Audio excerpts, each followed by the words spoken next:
Nehemia 3 mstari wa kwanza hadi mstari wa 27.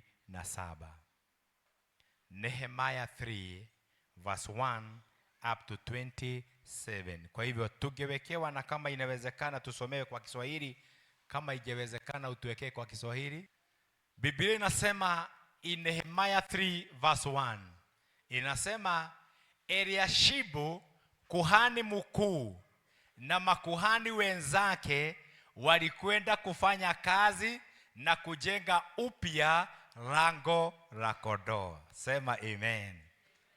Nataka tuangalie, waliweka wakfu na kuweka mlango mahali pake, wakajenga hadi kufikia mnara wa 100 ambao walioweka wakfu hadi mnara wa Hananeli. Mstari wa 2, watu wa Yeriko wakajenga sehemu zilizopakana nao. Ati makuhani wamejenga pao, nao watu wa Yeriko wakajenga sehemu zilizopakana nao. Nao Sakuri mwana wa Imli akajenga karibu na wao. Endelea verse 3. Lango la samaki lilijengwa upya na wana wa Hazena. Waliweka boriti zake, wakaweka milango yake, makomeo na nondo. Endelea. Muremothi mwana wa Uria mwana wa Hakozi alikarabati sehemu iliyofuata. Baada yake Mashuramu mwana wa Beraki mwana wa Meshaberi alifanya ukarabati, na aliyemfuata ni Sadoki mwana wa Mbana. Tuendelee. Sehemu iliyofuatia ilikarabatiwa na watu kutoka Tekeo, lakini wakuu wao walikataa kufanya kazi chini ya wasimamishi wao. Tuendelee. Lango la Yesana lilikarabatiwa na Yoranda mwana wa Pasea na Masuramu mwana wa Besodea. Waliweka boriti zake na wakaweka milango, makomeo ya nondo. Karibu nao ukarabati ulifanywa na watu kutoka Gebioni na Mispa, yani Merati Mugebioni na Yadoni Mumeronothi, sehemu hizi zikiwa chini ya mamlaka ya mtumwa wa ng'ambo ya Frati. Ulienzi mwana wa Hahaya mmoja wa Masonala alikarabati sehemu iliyokufuatia, naye Hanania mmoja wa watengenezaji marasi akakarabati sehemu iliyofuatia. Waliotengeneza Yerusalemu mpaka kufikia ukuta mpana. Waliotengeneza ukuta wa Yerusalemu. Praise the name of God. Ningetaka kwanza, before tuendelee tusimamie hapo, ninataka kwanza tuweze kuangalia theme ya neno letu siku ya leo. Neno letu ambalo Mungu ametupatia linazungumzia juu ya the impact of one person's leadership. The impact of one person leadership. Tunaposoma katika kitabu cha Nehemia, ningetaka tuone Nehemiah was a Hebrew in Persia when the word reached to him that the temple in Jerusalem was being reconstructed. Na Biblia inasema ya kwamba he grew knowing there was no wall protecting the city. Alikuwa akijua, na miaka yake kutoka wakati alijielewa, alikuwa akijua ya kwamba ukuta wa Jerusalem umebomolewa. Na alipokuwa mtu mzima, God answered his prayer by softening the heart of the Persia the king. Na Biblia inasema ya kwamba he gave not only his blessing but also supply him to be used in the project. Nehemiah is given permission by the king to return the wall of Jerusalem. Na Biblia inasema alipatiwa na akapatiwa mpaka barua ya kuenda kupelekea watu wengine wale ambao walikuwa wamepinga wakati ukuta ulianza kujengwa ukiwa wa kwanza, na wale ambao walitoka katika utumwa. Na ningetaka tuangalie siku ya leo ya kwamba God ametuchagua, God ametuweka kwa sehemu ambao sisi zote Mungu ametuchagua kama viongozi. Mungu amekutenga akakuweka kama mtumwa wake. Mungu amekutenga kwa ajili ya kufulfill kazi ile ambao God aliweka katika ulimwengu huu. Mungu amekutenga with a purpose ndio uweze kufulfill the vision ambao aliyo nayo katika hali ya kiungu na hali ya utendaji kazi wa kufanya watu wote waweze kumjua Mungu. Na ndio sababu God akikutenga anakufanyaga ukiwa mumishonari, anakufanya ukuwe mchungaji, anakufanya ukuwe mshirika, anakufanya ukuwe mtoaji. Bwana wetu asifiwe. Na kama Mungu amekupea hiyo sehemu, tunapoangalia tunaona Nehemiah leadership show the impact of one person can have a nation. One person can lead a nation. One person God anaweza tumia na afanye exploit. God anatumia mtu ambaye yeye mwenyewe ndiye amempatia kazi with a purpose.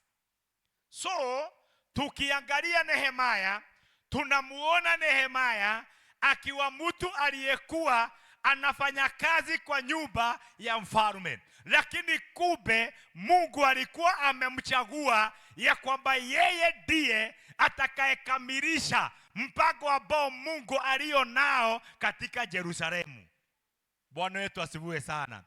Watu wengi walio na pesa walikuwa, watu wengi walio na mtajiri mwingi, walio na mambo mengi walikuwa, lakini God akachagua only one person aweze kusimama kwa niaba ya jambo fulani ambalo litaleta badiliko hata kwa watu wengine. Bwana wetu asifiwe.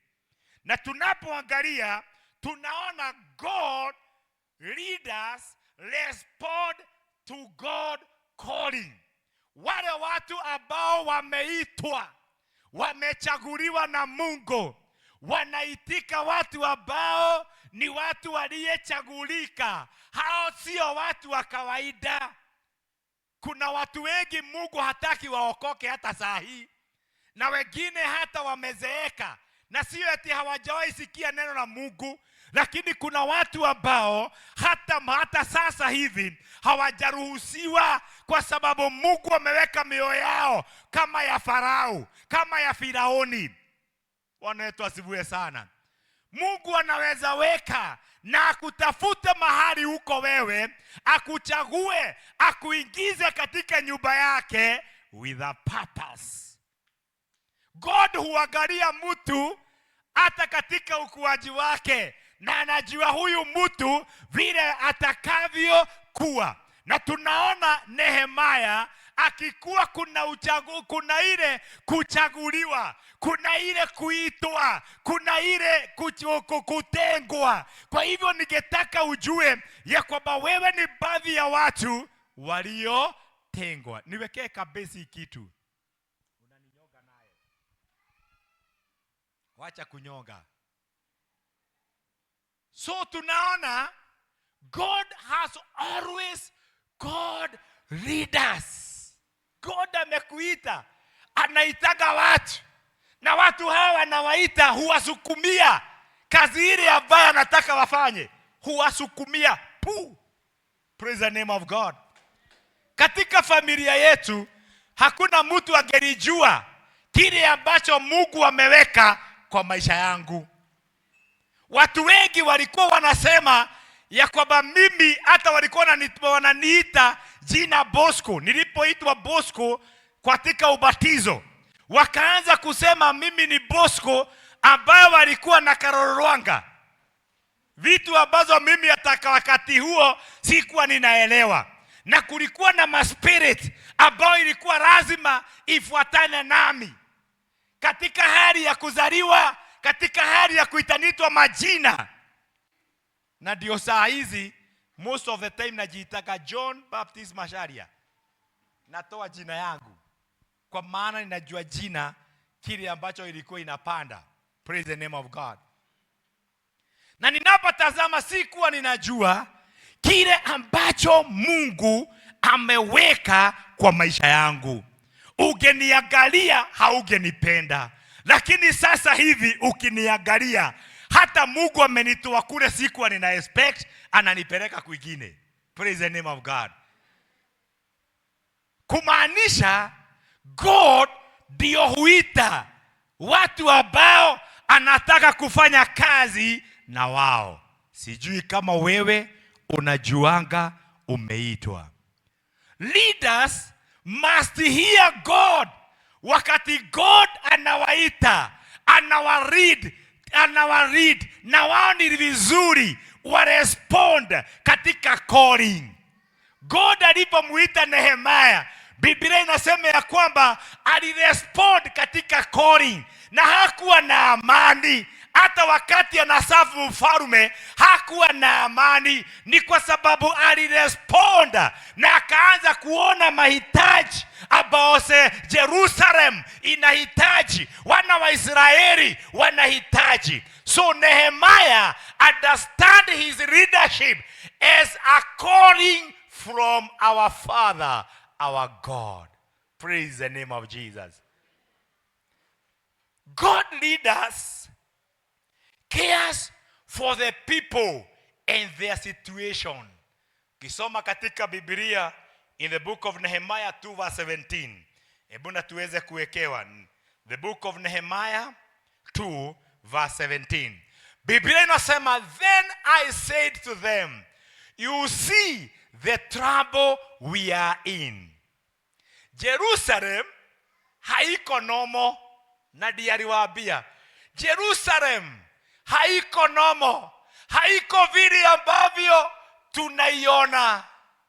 Geti zake haziko vile ambavyo tunaziona.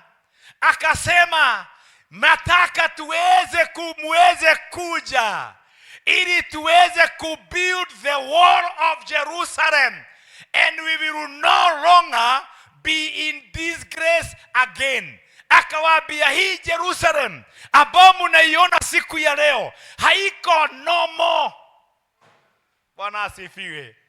Jerusalem ambao tuko ndani saa hii wapendwa, haiko nomo. Sijui kama unanishika. Akawaita akawaambia, kuna kitu ambacho nimeonyeshwa na Mungu ya kwamba tunaweza kurekebisha the wall of Jerusalem. Na tukirekebisha the wall of Jerusalem, hatutawahi kuwa na aibu tena. Bwana yetu asifiwe. Hatutakuwa na nini? Na aibu. Nehemiah listened to the voice of the people, and he showed the care na situation ziliyokuwa na watu. Akaona shida kubwa iliyokuwa na Waisraeli. Na Biblia inasema hakuanza kudhot ati ni yeye. Alianza kusema ni we and us. Ni sisi zote tuko na shida. Kwa hivyo hata wakati alikuwa anafanya kazi katika nyumba ya ufalme, alikuwa na hali ya kuhusunika. Na niliwaambia last time, alikuwa anafanya kazi na mtu ambaye alipinga ukuta usijengwe. Na Biblia inasema ya kwamba akiwa pale, kwa sababu ya kujua mwito wake na calling yake ambao God ameweka kwa ajili yake, alikuwa amekata kauli ya kwamba nitakaa na huyu mtu na nitaomba, nitaamini makubwa ambao itakaotendeka. Ni vizuri kuamini hata wakati unaona mambo haiko sawa. Praise the name of God. Na leo tumefunzwa jinsi ya kuomba, na tukaambiwa ya kwamba haikuwa nomo kwa kina Musa. Haikuwa nomo wakati walienda vita. Haikuwa nomo wakati unashambuliwa na maadui. Inafikaga wakati lazima unajipatia strategies zile ambazo utakazotumia, na sisi Wakristo tumepatiwa strategies ambazo tunaweza kutumia na tuweze kuinuliwa katika njia moja ama ingine. Praise the name of God. Na Biblia imesema na magani? Musa alipoinua mikono yake juu. That means kuna kitu God alikuwa naona kwa mikono. Praise the name of God. Kuna wakati Mungu anaonaga vitu ambazo hatuoni.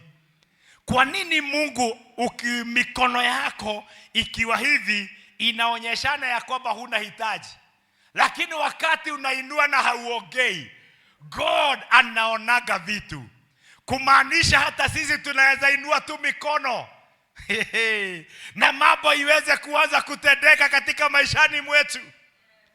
Tunaweza fanya kazi mahali tuko na tunaamini ya kwamba wewe ndio unatupinga, na tunaamini ya kwamba kuna mambo ulipinga, lakini tuendelee kufanya kazi katika maombi.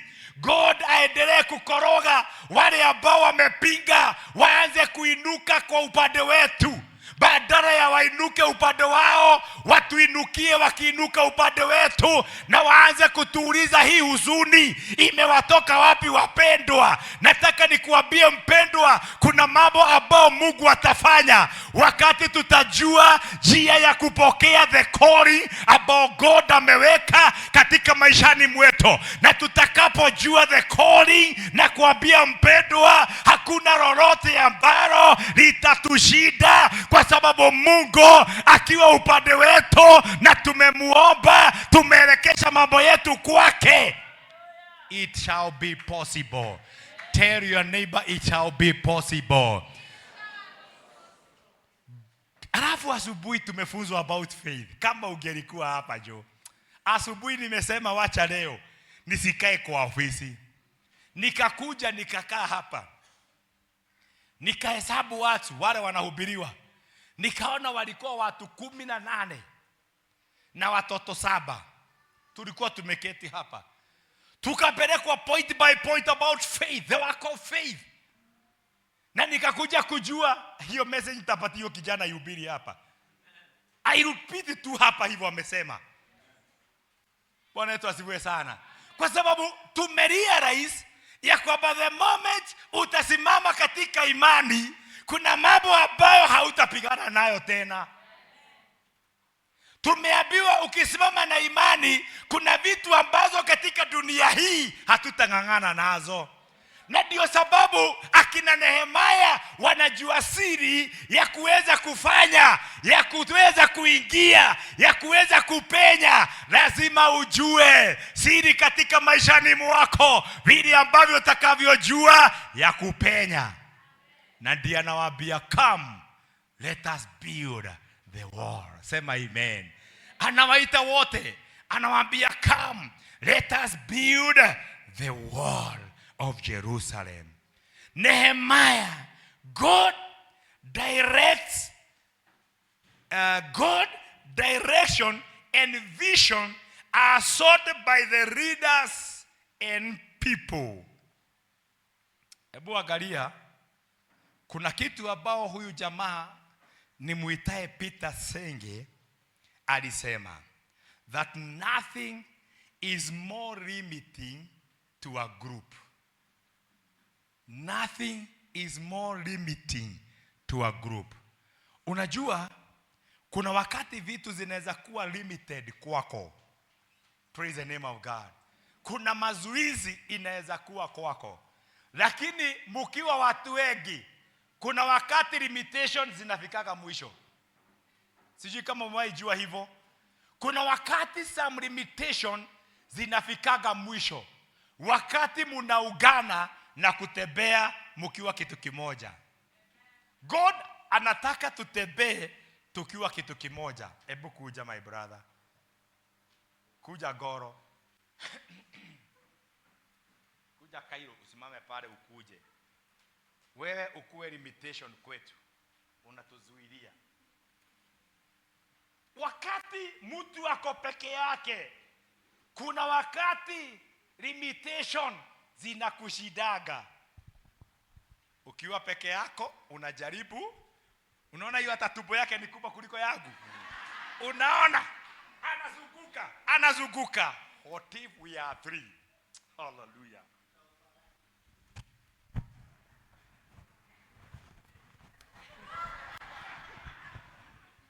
Limitation, sema amen. Wakati muko wengi, kuna mambo ambao hata shetani ajaribu kufanya nini, anashidagwa. Wakati uko peke yako, wakati huo kuna mambo ambao lazima utafute jinsi ya kuunganisha. Na ndio Nehemia hageenda before auganishwe. Lazima wapendwa tuunganishwe. Na kuunganishwa kwetu ni kuomba God to connect. Na God akikutu connect atatusaidia kupata hata watu wengine wale ambao tulisema in the book of Nehemiah. Na tukaona ya kwamba makuhani ndio walikuwa wa kwanza kuanza kuleta vitu na kuanza kujenga. Bwana wetu asifiwe sana. Wao wakaanza, kukawa pia na another families zilianza kuunganika pamoja. Na ukisoma hiyo yote utakuta kushangaa, na utaona almost everybody was there. Everybody aliyekuwa pale, mtu alikuwa anashika kitu kulingana na uweza wake. Sijui kama umenishika. Walikuwa wanashika kila kitu ambao ni ukuta wanajenga kwa sababu wamekubaliwa. Na Biblia imesema ya kwamba mtumishi wa Mungu ambaye ni kiongozi akagundua kuna watu, baadhi ya watu ambao God anaweza tumia, ambao pia wako na roho ya uongozi. Kiongozi ni yule wa kujituma, sema amen. Mtu yoyote ambaye hujituma ni kiongozi. Mtu yoyote ambaye usupport kile ambacho kinafanywa ni kiongozi. Kwa sababu huyo kitu ya kwanza anasemaga, I'll be part of this. Nitakuwa part ya hii kitu. Huyo ni mtu ambaye ako serious, anataka kuenda mbele, sema amen. So wakati waliambiwa, Biblia inasema namna gani ya kwamba kuhani akaanza ku take over. Yeye ndiye alianza na mawall, yeye ndiye alianza na magate. Mwingine akatokelezea, akaanza kujenga mahali mabuzi zitakaa na vile kutakavyokuwa, na kuweka marago na nodo.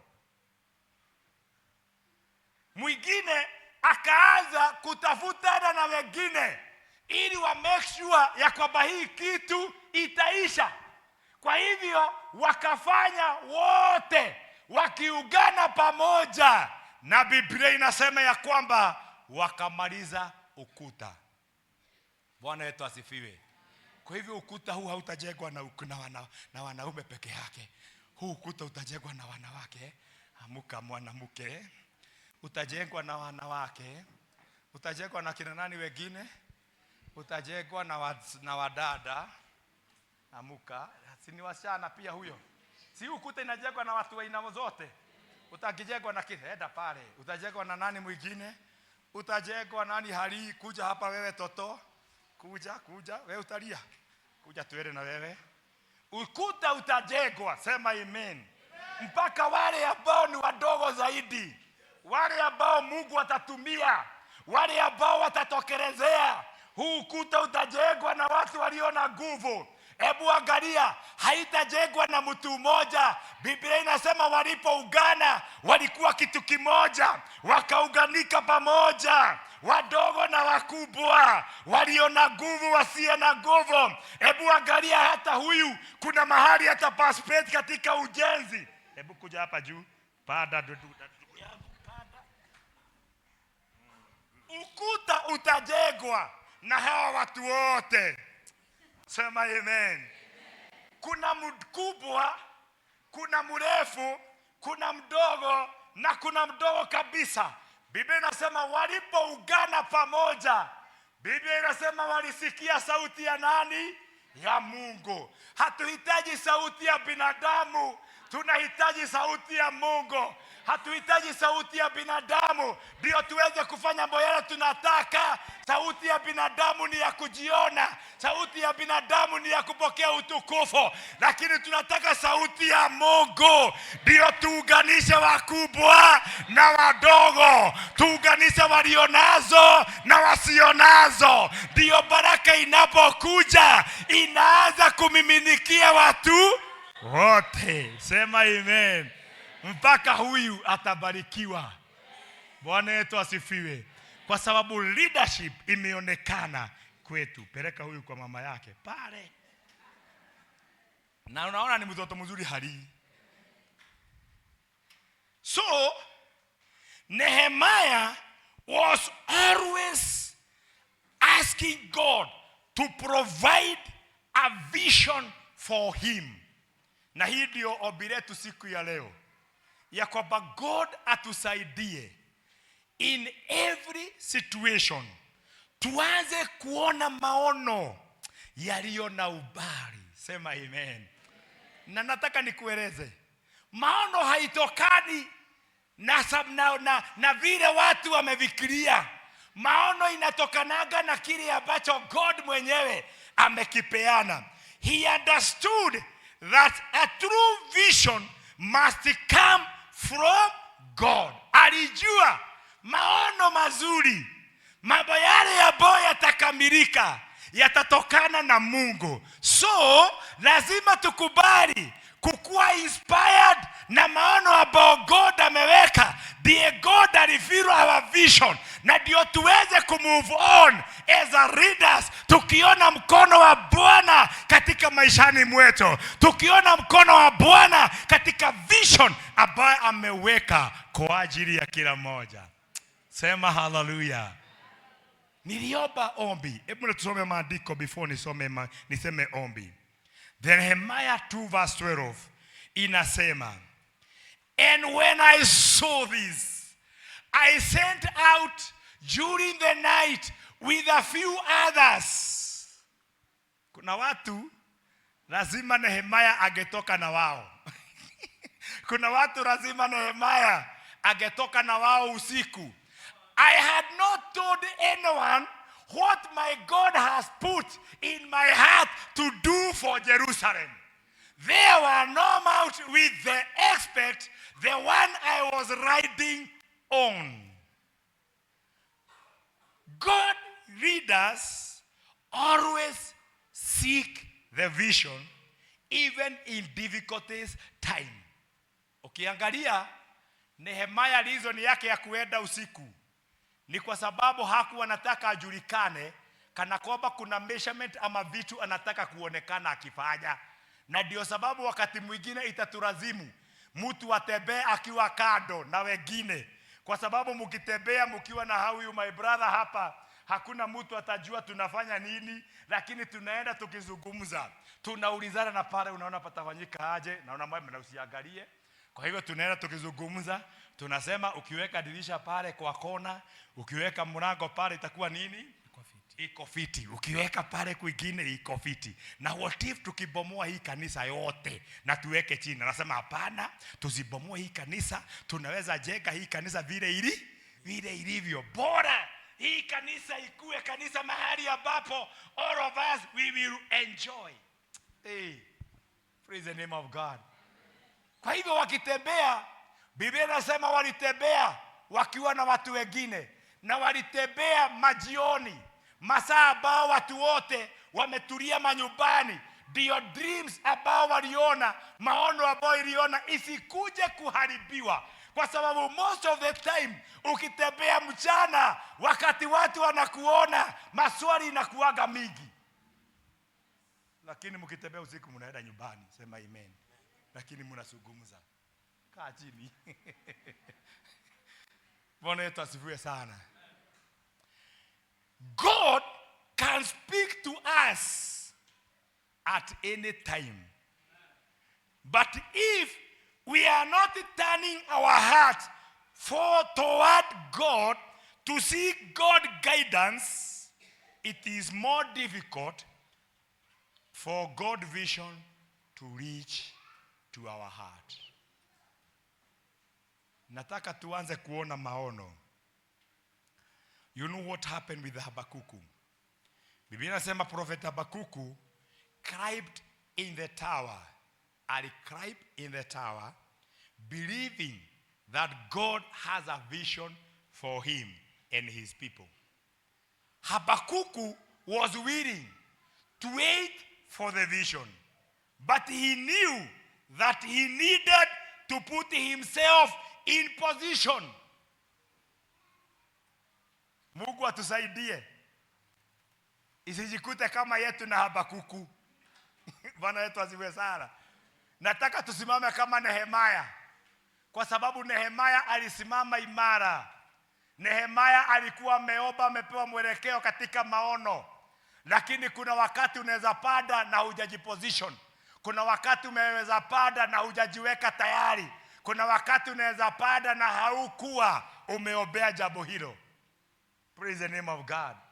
Na nataka nikuambie watu wale wote huona maono, lazima kwanza wapatiane time, vile tumeambiwa asubuhi ya kwamba the moment akina Musa walikuwa wanaelekeza mikono yao juu, akina Hana wakati walikubali kuenda katika hekalu, Biblia inasema ya kwamba hapo ndipo Mungu alisikia maombi ya akina Hana. Hapo ndipo akina Musa, God alisikia maombi yao na hakukubalia tena waweze kushindwa. Nataka nikuambie mpendwa, imefika wakati wetu wa kusimama kama Nehemia. Jambo la kwanza, tujiachilie mbele za Mungu tukitafuta maono ambao God ameweka ndani yetu. Atuambie ya kwamba Mungu yeye mwenyewe atuelekeshe katika njia ambao tunaweza itumia. Na ninakuambia God akituelekesha hatuta struggle, kwa sababu Mungu akiwa ndani ya kitu already ufuata watu na ufanya watu wakamilishe the dream. Na Mungu akisema amesema. Sema amen. Mungu akielekesha hupatiana finance. Hiyo ndio inanifurahishanga. Kama ni Mungu ameelekeza jambo, hafosi watu hukuja. Biblia inasema namna gani? Wakati wa Nehemia inasema ati hawa watu walianza na Eliashibu the high priest, kwa maana yeye ndiye alikuwa pia wa kwanza kuamukia ile jambo ambalo wamekuwa wakiliombea. Kumaanisha kuna watu ambao katika Yerusalemu walikuwa wanaombea jambo hili la ukuta. Neno hili halikuwa la Nehemia peke yake. Kuna wengine waliokuwa na mzigo, walikuwa wamenenewa na Mungu, na Mungu alikuwa amesema ya kwamba atapeana nafasi ya watu wote kuplay part katika ujenzi. Na kwa hivyo Nehemia aliposema come let us build the Jerusalem, Biblia inasema wale walianza ni akina nani? Ni wenye Kora. Kumaanisha kuna mambo ambao tutafanya na sisi watu wa board, sisi ndio tutakuwa wa kwanza. Sema amen. Nimeanza kuona, kwa sababu God ni Mungu wa kuinua watu, nimeanza kuona tukiwa na furati hapa juu ya watu ambao watakuwa wakituangalia juu na sisi tukiwa hapa. Sema amen. Nimeanza kuona watu wengine wakiwa kule chini wanatuangalia, wanaangalia the same altar. Nimeanza kuona tukiinua mikono vile tulikuwa tunaona tukiwa Gikomba, tukiwa huku chini wengine wanainua mikono juu. Tunasema God thank you, umetuleta kwa cathedral. Nimeanza kuona cathedral. Sema amen. Nimeanza kuona akina wanaitwa nani? Nimeanza kuona akina Hasena, sons of Hasenas wako hapa ndani. Biblia inasema ya kwamba they laid beams and put it doors. Waliweka milango wakakununua mabeams. Nimeanza kuona watu katika jina la Yesu wakijitoa kununua mabeams za kuweza kuenda huku juu. Nimeanza kuona watu wengine wamejitoa kwa sababu ya hii kitu ambao tunaitaga, inaitagwa aje hii wale wanajenga? Roof. Nimeanza kuona watu wakinunua chuma, wengine wakisema kutoka pale 1 2 3 4 5 6 wameanza kujitoa, nasema pastor, ni kuko wapi? Ninataka kuweka rufu moja ambao inaweza saidia usimamizi wa kanisa hili. Unajua unatakiwa kuanza kuyafanya calculation. Unatakiwa kuanza kufanya calculation na uende kwa food. Uende kwa food uanze sio kwa food, kwa watu wa chuma. Uanze kuwauliza hii chuma inaitwa nini? Uipige picha, unasema hii ni 2x2. Hivyo ndio watu wanao maono wanaanzaga kuona. Watu ambao wanaanza kuona vision kwa maana wamezungumziwa. Watu ambao wamesema tuendeni tukabuild, wanaanza kuona beams. Wengine wanaanza kuona truss hizi ambazo zimeclose. Sio za bao tutaweka hizi. Tunaanza kuona zikiwekwa za chuma. Tumeanza kuona tukifunika mabati na juu, tunafunika mabati na ndani, na kitu ya white imefunika huku kote kwa sababu ya jua. Kama unaniunga mkono, pigia Yesu makofi. Nimeanza kuona watu wakienda East Australia. Bwana wetu asifiwe sana. Wakiniambia pastor, hai kitu haitaenda hivyo. Hii kitu tutaenda zote pamoja. Nimeanza kuona kutoka mdogo ambaye hana akisema hata kama sina, by this date naomba God anisaidie na tuanze kufungua ka account ambayo itaanza kuwekagwa hiyo tu pesa na watu waanze kuiandika. Hatufanyi harambee, lakini nikwambia utakuta ruvi ikiwa chini. Praise the name of God. Na hatufanyi nini? Na hatuiti wanasiasa. Na si eti hatuna uwezo wa kuwaita. Si eti hatuwajui. Nimefanya makampeni. Nimefanya kampeni Moro, nimefanya Kekeharu. Nimefanyia watu kampeni. Ninaweza kuita watu wakuje watusiane alafu atupe pesa. I know them. Praise the name of God.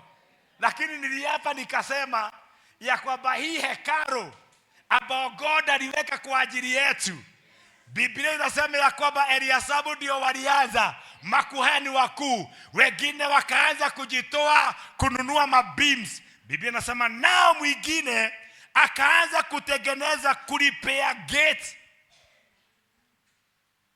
Hii milango kuna watu watanunua, na kuna mtu katika jina la Yesu atajitolea hii mlango hii. Tutaweka moja hapa na ingine pale na ingine kule juu. Nimeiona, naona picha yote, I'll show you. Na niliona hata kabla sijaichora, nimeichora. Bwana wetu asifiwe sana. Hata naweza kukuambia inakaa aje, I'll show you. Mwezi wa 4 nitakuonyesha kwa sababu nataka uombe kwanza. Uambie Mungu akubariki. Praise the name of God.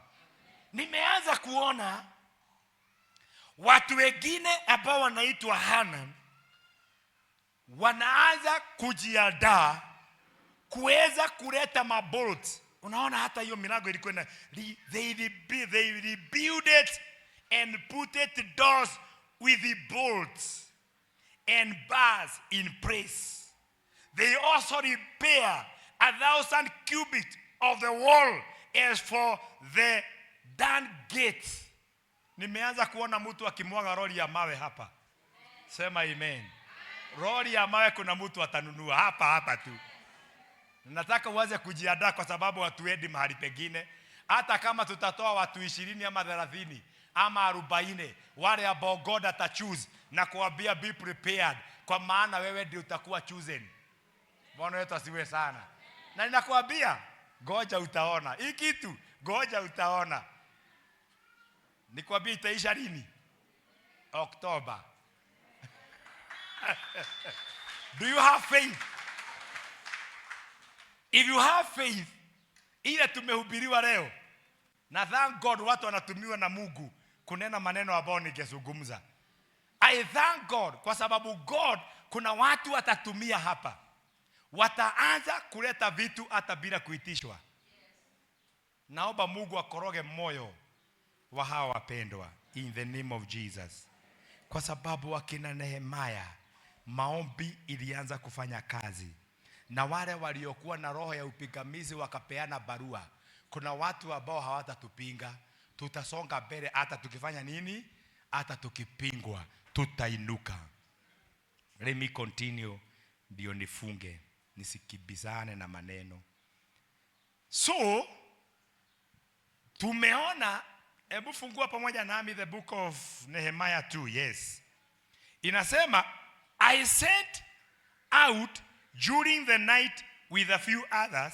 I had not told anyone what was going to be, what my God had put in my heart to do for Jerusalem.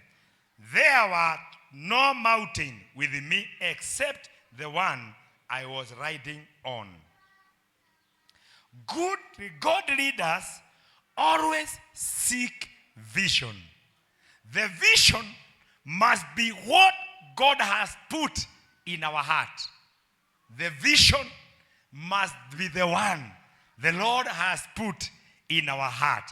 So God can speak to us. God can speak to anyone. God can speak that we may start doing what He desires. Na ninataka uangalie uone ya kwamba wakati Mungu amezungumza, hakuna roho ya difficulties inakuaga ikiokaa katika maishani mwetu. Si unaona wengine wamehama? Wameanza kuhama juu ya joto. Bwana asifiwe. So God leaders build a team. Na nataka kuamini ya kwamba God leaders, we will start building the teams. Ungekuja hapa juu, hata mimi nataka kukuja hapa. At least katupiga kidogo, si ndio wapendwa? Tusikie kanaingia na huku na huku, kwa sababu hii joto Bwana imekuwa too much. So Nehemiah gained the trust of the people. May I gain the trust of the people in this congregation? Praise the name of God. Kwa sababu God alibuild the trust kwa watu. Na alipo build the trust kwa watu, akaanza kuweka things zikaanza kuhappen. Vision zinaanza kuhappen. Wakati zimefunguliwa milango, naomba vision zianze kufunguliwa milango in the name of Jesus. Naomba God aweke responsibility kwa watu ndio tu accomplish our goals. Mungu asaidie mimi na wewe to accomplish our goals. Kutakuwa na watu wa kutoa na kutakuwa na watu wa kufuga. Sema amen. Kuna mada mmoja nilipenda sana lakini alituhama. Wakati mumeenda mahali, yeye anaweza kosa pesa, lakini anaamuka mapema, anakuja kupika. Nyinyi mlikosa kutoa, mlitoa, lakini mwingine anakuja kufanya nini? Anakuja mapema sana, anapika, anapikia watu, anaacha wakioza vyombo. Si huyo mtu pia ametoa? Huyo mtu ametoa. Na nilikuwa nashangaa na huyo dada, naomba Mungu amrejeshe. Mungu amuondolee charge, amrejeshe. Tutamuitisha katika jina la Yesu. Na mahali yako akose amani, kwa sababu tulimpenda sana. Bwana wetu asifiwe sana. Tulipenda huyo mama sana. Na wakati anakuja, watu wengine wametoa nyingi, wengine dogo, lakini yeye anajitoa yeye mwenyewe. Anasema ni wakati wa kufanya, wacheni wapendwa tufanye. Mapema ndiye huyo. Jioni anakuwa wa mwisho kutoka. Ameacha kila kitu kiko ready. I love that. Bwana asifiwe sana. Mungu haangalii utajiri wako, na Mungu hafanyi na utajiri wako. Mungu anafanyaga na moyo. Moyo wako ndiye ana progress, ina build kile ambacho anataka. Praise the name of God. So no one, not even one, ambao alikosa ku accomplish the dream ambao God aliweka kwa Nehemiah. So Nehemiah begin with the few. Na Biblia inasema wakaendelea wakiexpand mpaka every one of them alianza kukua committed na kuenda to the common goals ambao waliweka wote. Tunaweza kubatizana hapa na zote tuende tukiwa kitu kimoja. Sema amen. kutoka Sunday school, youth, mpaka wazee na wamama. Tunaweza kusonga na tufanye. The book of Nehemiah 2:18 inasema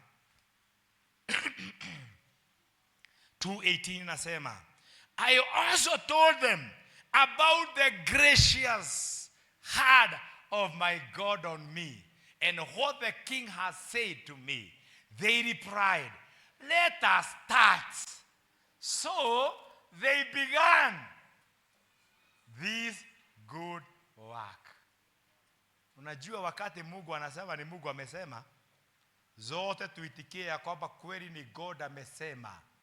Na unajua God akisema kuna vitu huachilia. Anaachiliaga baraka katika njia zote kwa utofauti. Bwana wetu asifiwe sana. Na Mungu anabarikigi moyo wa mtu. Mungu anaangaliaga watu wale ambao anataka wasaidike. Na Biblia inasema wakaanza kubuild the wall. Na ndio from the book of Nehemiah 3 verse 1 up to 27 walianza wote kuparticipate, wakilipea, wengine wakijenga, wakajitolea na wakafanya. Zamani tukijenga kanisa la Kahuro Pefa, tukijenga kanisa ya kwanza ya Kahuro Pefa, tulianza na watu kujitolea. Na wazee ikasemekana wazee ndio watakuja kuweka mzingi. So wakakuja na majembe na whatever vijiko, wakachimba mitaro ya kujenga kanisa. Alafu wakanunua simiti, wakanunua kokoto, wakaanzia chini. Sasa ikasemekana kwa kanisa sasa vitu zote wazee wamefanya nini? Wameanza. Wamama wakaanza kusema sisi tutaanza na roli za foundation. So wakanunua roli ilikuwa na cost 7,000. Wakachanga miaka hiyo na nakuambia hiyo kanisa ikainuka na ikaenda. Baada ya kukaa wakasema wakitaka tubadilishe roofing na tupanue kanisa. Sasa hiyo tumeajiriwa, tuko Nairobi, wengine tuko na Madubai. So mimi nikapiga simu nikasema nataka kuweka roof yote, mabati yote juu. Kwa hivyo nikanunua mabati yote. Nikawaambia mimi nataka kununua mabati. Nikanunua mabati yote ya roof.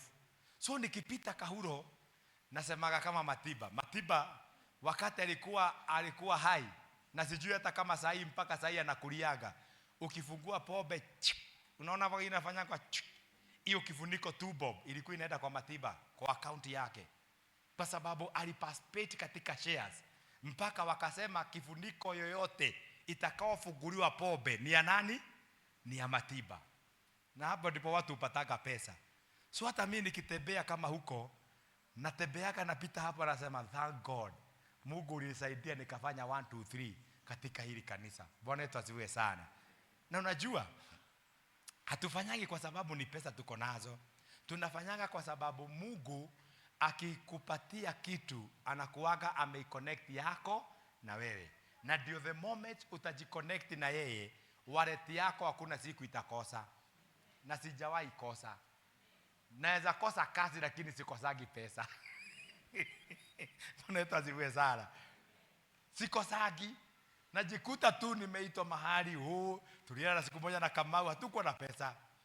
Tukaambiana hata tutafanya nini, tumeitwa Gong. Kuenda Gong tukaombea nyumba ya tajiri mmoja.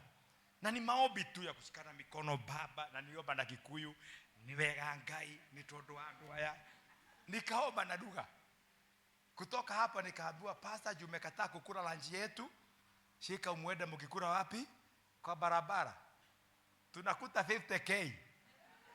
Tunasema haya, kumbe Mungu nakuja katika njia. Nakwambia God always provide for you. Praise the name of God. He will be providing for you. Anytime you need him, he will be there for you. Praise the name of God.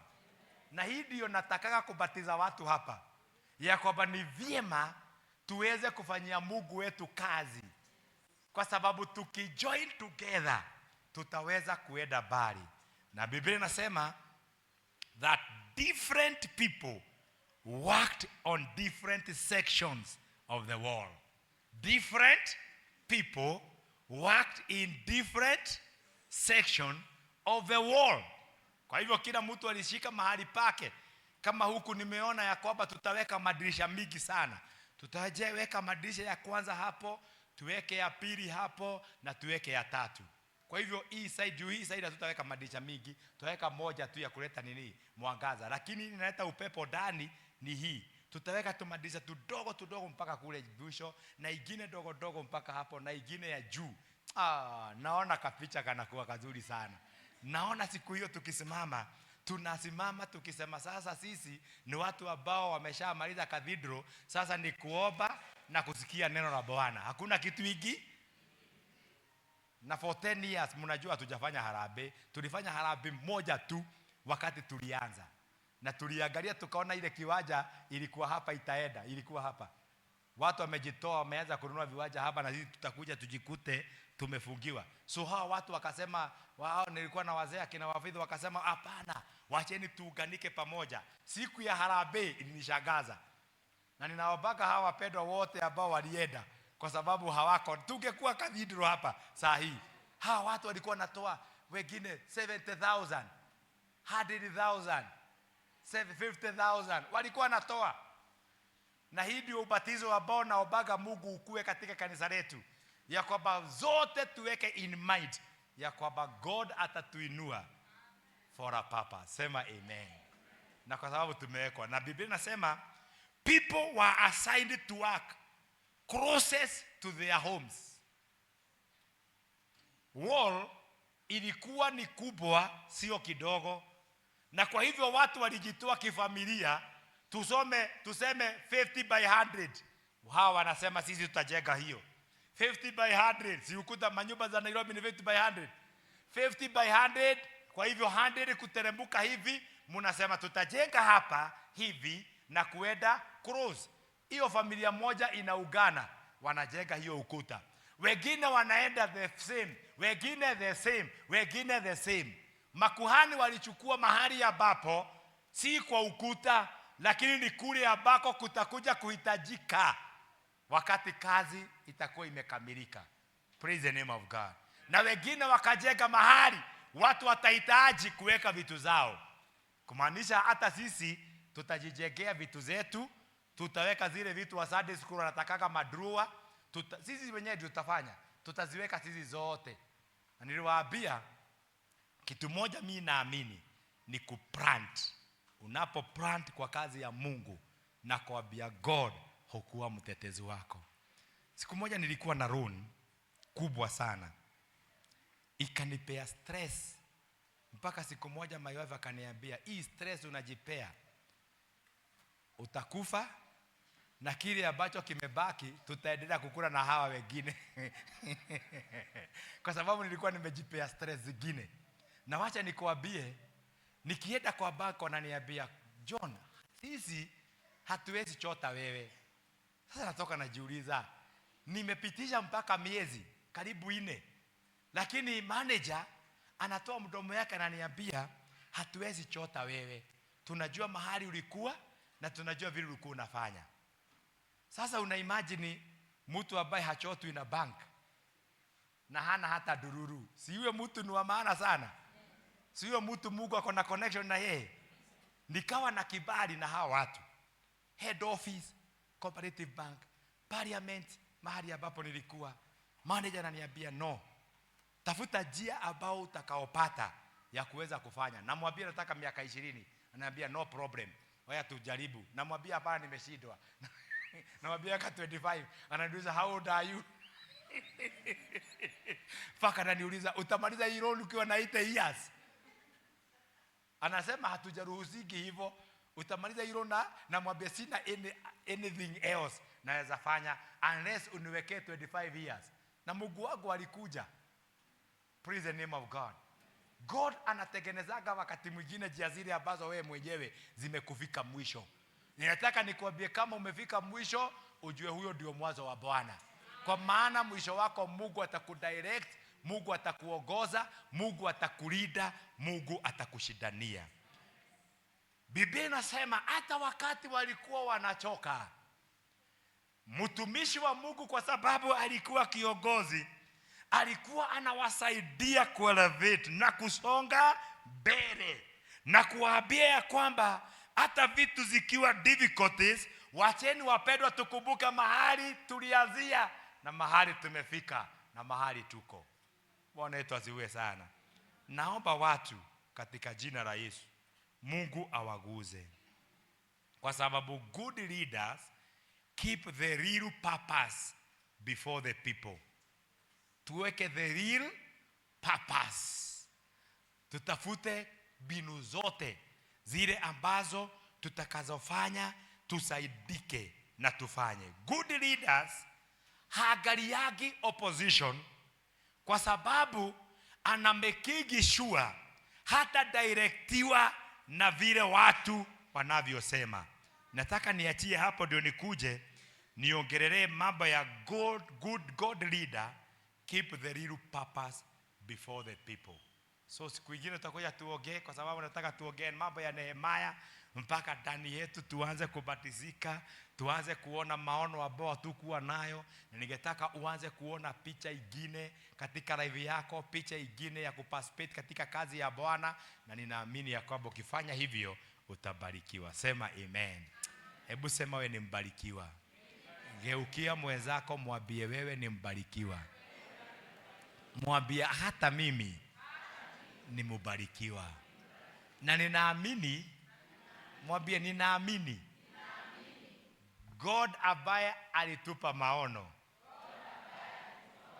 ni yeye atatusaidia kuimplement. Kuna mtu nimekuwa sionagi hapa mbele, lakini leo nimemuona. Wewe umepakana na kachana kama masiko. Hebu simama. Si huyo siko huyo. Huyo mko naye si umwambie asimame. Si huyo kijana mko naye hapo. Si umwambie asimame. Hebu kuja utusalimie. Unajua unaona kama mimi sionagi.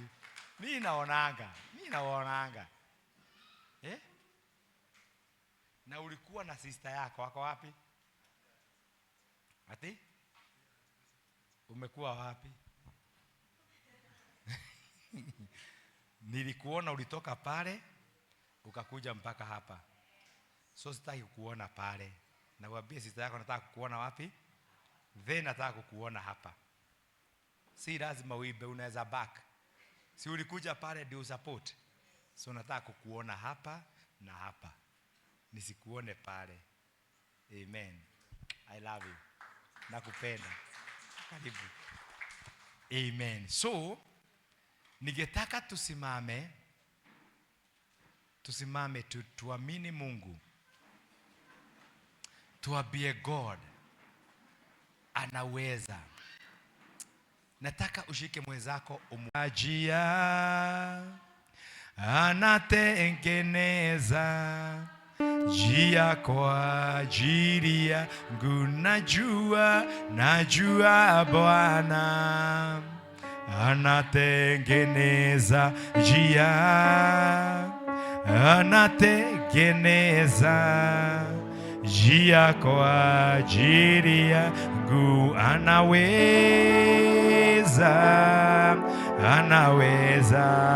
Bwana,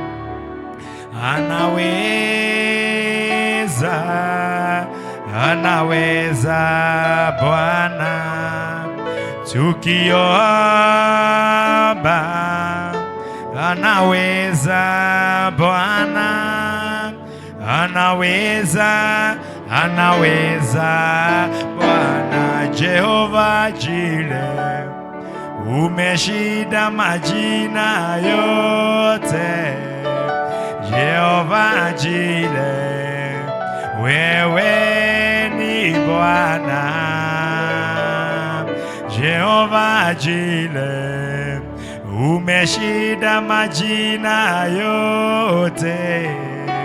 Jehova Jire, wewe ni Bwana. Na kuabudu Yesu, umeshinda jina yote.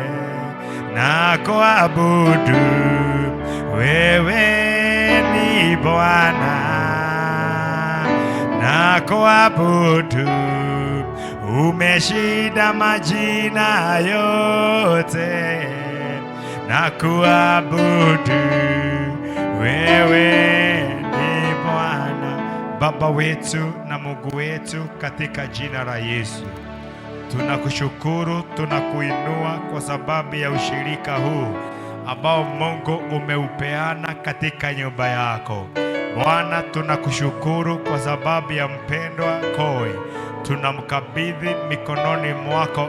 Bwana Mungu mwenye maono, Mungu ufunuliaye watu katika dreams, Jehova wewe upeaye watu maono, ninakabidhi Koi mikononi mwako, nikiomba Mungu wa Israeli, wewe ufunguaye njia ukaweze kumfungulia, wewe ubarikiaye watu na kuwapeleka to another level. Jehova, ninaomba upeleke my brother to another level.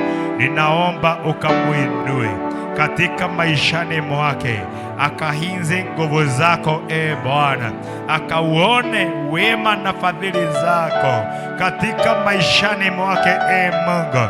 Tunaamini ya kwamba Mungu utamfungulia njia, utafungua milango ya mbinguni, kwa maana wewe ndiye mwenye maono. Utambariki, utamfanikisha katika njia yake Jehova, njia zozote zile anazotamani kuzipitia. Bwana, utamsaidia kuinuka, utampea mzigo wa kazi hii. Jehova, utamuinua. Bwana wa majeshi, utaweka moyo ambao Bwana wa majeshi ulioweka na kina Nehemia. Utampea moyo ulioweka na kina Shadraka, Mesheke na Abednego. Utampatia moyo Jehova wakina Hana walipoenda nyumba yako wakaomba, Bwana ukaleta mabadiliko katika maishani mwao. Bwana wa majeshi, katika jina lipitao majina yote, Bwana utaonekana, utafungua njia. Bwana utaonekana kwa maisha yake, utaonekana kwa njia zake zote. Wewe ukamilishaye the dream Jehova, utamsaidia, utamwezesha kuweza kuinuka na kuenda level ingine. Mbariki Bwana, muinue katika jina la Yesu.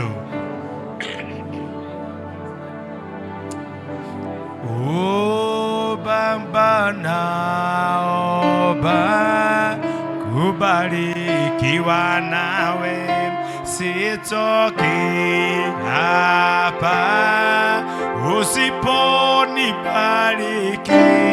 Baba naomba kubarikiwa nawe, sitoki hapa usiponibariki.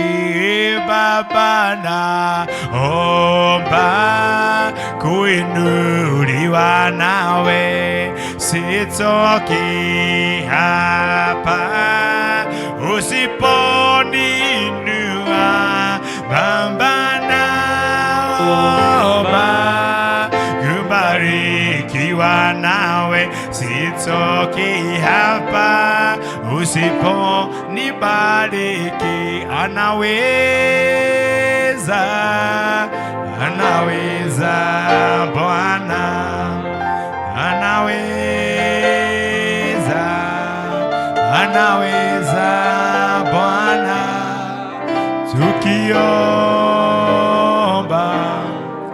Anaweza Bwana, anaweza, anaweza Bwana. Baba, katika jina lipitao majina yote, jina lililo na nguvu kupita uwezo wa binadamu, jina lililo na uwezo wa kuinua kisichowezekana kwa binadamu, jina lililo na uwezo wa kufungua milango ambayo imefungikana, jina lililo na uwezo wa kupanua milango, wa kupanua njia, watu wako wapate mahali pa kupitia. Tunakuja mbele zako Bwana kwa sababu tumerecognize that name is powerful. That name iliyo na uwezo, Mungu wa Israeli, wa kubadilisha mawazo ya watu. That name iliyo na uwezo wa kupeana mamlaka. That name iliyo na uwezo wa kupeana mizigo. that name ya kupeana mfalme wa Israeli uweza, Bwana wa majeshi, na watu wanaweza kufanya mambo vile ambavyo ulivyofanya wakati wa Nehemia. Baada ya maombi kukawa na mabadiliko ya watu wengi kuona maono ambao Mungu wa Israeli uliweka ili ikaweze kutimia, Bwana wa Israeli, kuondoa aibu. Mungu wakati mwingi unapokuja kwa watu make sure ya kwamba umeondoa aibu kwa watu. Jehova, tunaomba katika jina lako takatifu ya kwamba vile ilivyotendeka wakati wa Nehemia, Jehova, ukapea watu mzigo wa kuondoa aibu. Mfalme, tunaomba ukaweze kupeana katika kanisa letu mahali hapa, utupatie mzigo. Bwana, tuko tayari kubeba mzigo wa kazi yako, na kwa sababu neno lako linasema tuchukue mahitaji yetu tuweze kukupatia, na ukasema ya kwamba nila yako ni nyepesi, ukasema ya kwamba utatupatia nila yako, nasi Mungu tuweze kuchukua mizigo yote tuweze kukupatia. Bwana Mungu, watu hawa Bwana, tunakuomba ukaweze kuchukua all their burdens. Jehova, uchukue mizigo ambao wamebeba, ndio mfalme watakapoanza kubeba mizigo ambao Mungu inahusiana na kazi yako. Mungu, ufungue njia, milango yao ifunguke, waweze kuimba wimbo wa kuinuka, waweze kuimba wimbo wa kubarikika, waweze kuona wimbo wa kuimba wimbo ya kwamba walipokubaliana na ujenzi wa nyumba yako Bwana, kuna mambo ilibadilika katika maishani mwao. Bwana, tunaomba ya kwamba Mungu wa Israeli, kuna mbegu itapandwa mahali hapa na baadhi yetu, itakaokuriwa na our generation, itakaokuriwa na sisi na generation zetu. Kuna mbegu ambao tutakaopanda itakaofanya tuishi miaka mingi. Kuna mbegu tutakaopanda itakaotufanya tuishi, mfalme wa Israeli, kwa imani, kwa mambo makubwa tukiyaona yakitendeka katika maishani mwetu. Bwana, tunajiconnect na hii madhabahu Bwana, tukiamini ya kwamba tuko tayari kubeba mahitaji yako. Ndio Bwana, nawe ukaweze kubeba mahitaji yetu. Mungu, tubebe mahitaji, tubebe mahitaji. Wagonjwa wapone katika jina la Yesu. Walio na shida ya kibiashara, Jehova, wabebe mahitaji. Walio na shida ya kikazi, wabebe mahitaji Bwana. Walio na shida za aina tofauti, tunaomba wewe uonaye katika siri, wabebe mahitaji katika jina la Yesu. Tuomba Mungu, tunapojiconnect hii madhabahu itufuate, kwa maana Waisraeli walifuatwa na madhabahu. Neno lako linasema ya kwamba popote pale walibeba the altar, hakuna siku walilemewa wala wakashindwa. Adipoza nasi mfalme, tumeitikia siku ya leo ya kwamba God utaweka ndani yetu kile ambacho kinaweza kutufanya tukaweze kuinuka na kuenda to another level. Bwana, ni kubeba hii madhabahu mfalme, kutenda mauzia yako, ili Mungu kanapojifunulia kwa watu wako wanaitika, wabarikiwa. We give all the glory, we give all the honor. Naomba Bwana umimine baraka zako, mimina baraka zako kwa watu hawa, mimina Bwana baraka. Wacha hawa watu wakuwe na amani, wacha wakuwe na freedom, waone utamu wa wokovu. Wana waone utamu wa kuokoka, wajue kweli wokovu una malipo. Hebu Bwana, na waone utamu wa wokovu, utamu ulio na malipo. In the mighty name of Jesus, tunawabariki kwa jina la Baba, la Mwana na Roho Mtakatifu. May you receive the blessing of God in the name of Jesus. You are blessed, and I love you. I love you. I bless you in Jesus' name. May the grace of our Lord Jesus Christ and the love and the fellowship be with us now and forevermore. Amen. God bless you. God bless you. God bless you.